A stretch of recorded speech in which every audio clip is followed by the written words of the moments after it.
After your 3D print is finished in the Form 2 printer, you'll now need to get the resin off of it.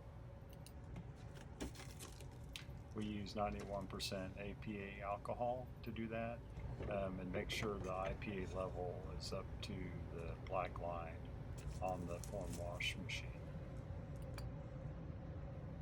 Choose 10 to 20 minutes as wash time and hit start.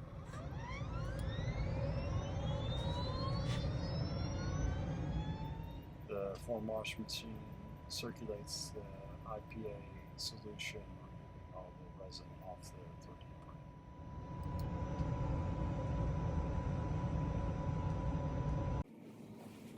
After you have removed your print out of the foam wash machine, you now need to detach it off of the build plate. Use the 3D printer scraping tool to do that. Don't dig into the build plate too much, but you still have to be forceful to get it off of there.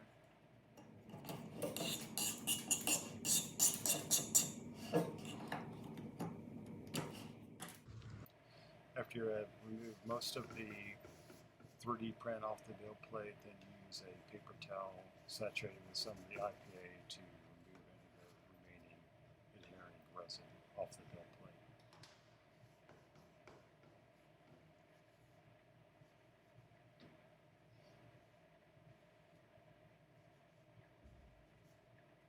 Then put the build plate back into the 3D printer and make sure that the vent cap on the resin tank is closed.